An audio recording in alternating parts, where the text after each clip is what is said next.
pour la première fois un clone d'animal adulte, une brebis. Et maintenant, écoutez Yuri Gagarin. C'est le premier jour de l'Euro. Europe 1.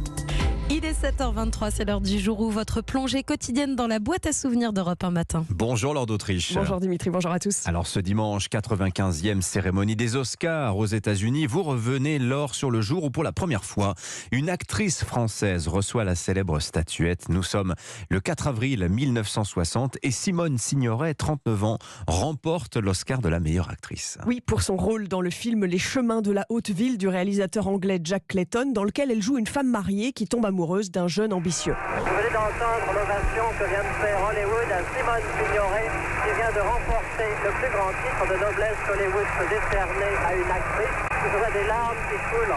Quelques minutes plus tard, première réaction de Simone Signoret au micro d'Europe numéro 1. J'ai passé la journée la plus extraordinaire et la plus épouvantable de ma vie parce que c'est une tension nerveuse. Et que va-t-elle faire de son Oscar ? L'actrice répond. Comment se portent les Oscars, Simone, à la boutonnière?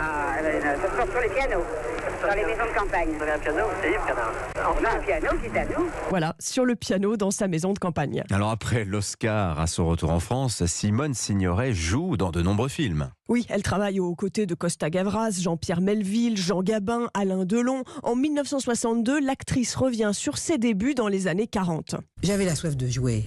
Je ne sais pas si ça s'appelle la réussite. J'avais envie d'apprendre des textes et de les dire. L'envie de la célébrité, bon, je devais bien l'avoir un peu, mais ce n'a jamais été ça qui m'a fait commencer. Et maintenant, être connu, c'est bien ?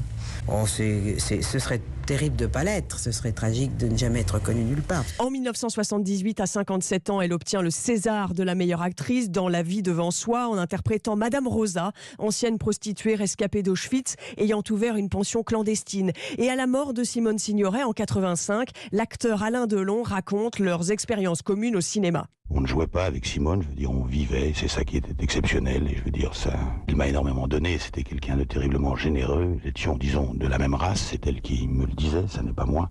Je l'appelais Tati et qu'elle m'appelait le môme, comme Gabin. Simone Signoret est enterrée au cimetière du Père-Lachaise à Paris, où Yves Montand la rejoindra 6 ans plus tard en 91. Merci Lord d'Autriche pour ce bain de mémoire grâce aux archives sonores d'Europe 1.